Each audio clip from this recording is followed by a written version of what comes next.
So today we're going on the classic level. So we said the first Angua Mo was executive Angua Mo. This one is El Clasico. It's Angua Mo with some poached eggs, special inkusia, and of course some pepper by the side to serve. So this one is El Clasico, and I tell you, this egg recipe is good for even invalids. And what you need is your butter, margarine, or oil. You need some eggs, vegetables of your preference for the egg. Onion is a basic requirement. Your beef is a basic requirement, and your optional bell pepper. Of course, rice is a must for this recipe. Now we're going to do Meko. So you just need your pepper, onion, ginger, garlic if you want to. It's optional, but I don't like the much in my pepper, my fresh pepper. So yeah, we kickstart with the egg recipe. So the egg recipe is, I basically have my veggies, my egg and salt, and I just mix it together. Then with a glass bowl, not a plastic bowl, because I'm going to cook it in heat for a long period of time. So in your glass bowl, what you want to do is to base it with your butter, your margarine, or your oil. Then you pour in the mixed egg content into it.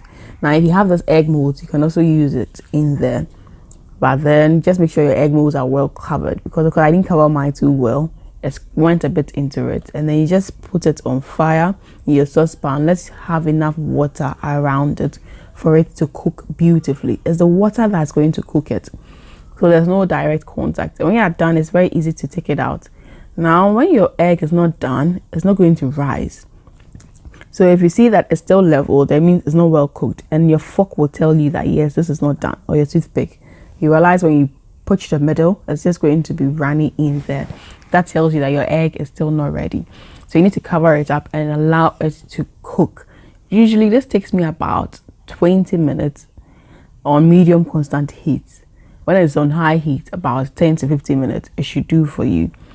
So you can do this as you're focusing on your Angua Mo. And we did the caramelized version here. So onion here, but you want brown. Yes, you want to give it some caramelized color, some brown color. So you start off with your onion and your beef, which is a basic requirement for Angua Mo. But then trust me, we also have Kobe Angua Mo, which I'll just say watch out. So yes, you need to make sure that your onion and your beef, they caramelize well, so they begin to look brown. Then the beef also looks melted and everything going in there.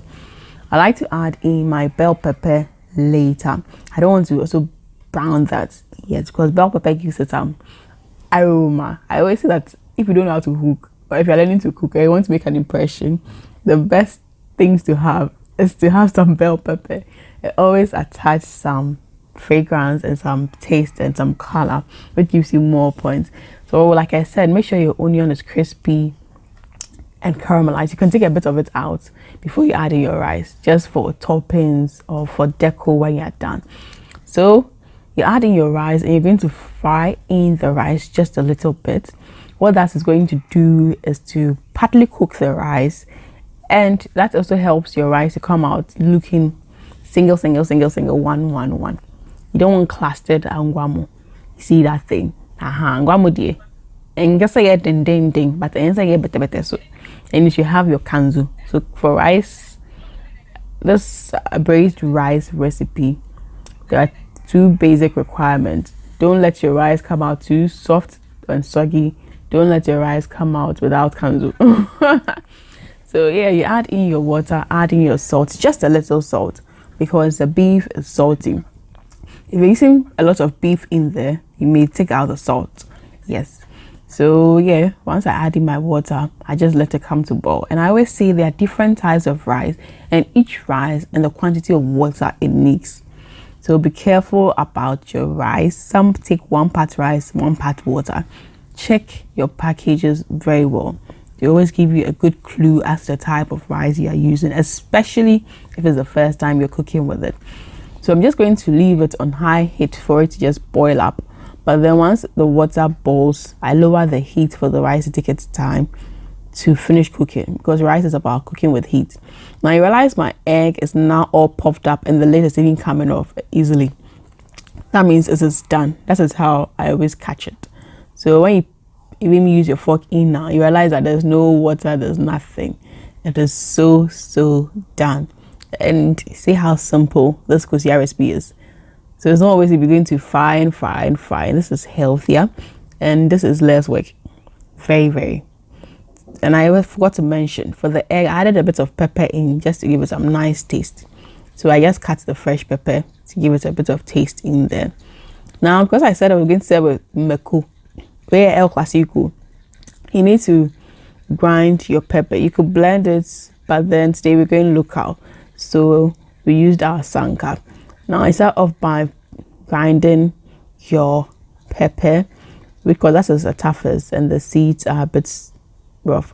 Then you add in your onions, then you grind it as well.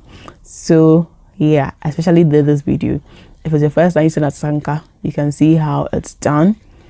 If you're new to it, this is how it's done. If you've not seen it before, this is how we also do it around here. So yes, you could do this. Yeah, sanka, you could do it on your stone. You can grind it on your stone. So for your sanka, is the lines that makes the inside a bit rough and helps you crush and grind it. That's a basic thing.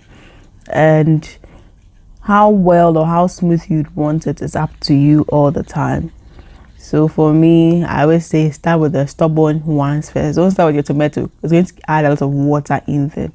Start with your pepper, then you go to your onion. Then when I was done, I added in my bell pepper. Yes, the bell pepper, don't let the inside be facing you. Let the inside face the earthenware bowl so that you can easily grind the back of it.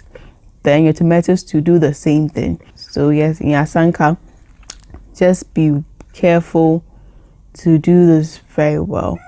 Now you'd want to grind this to your preference, but I like it smooth and without seeds and a bit finer.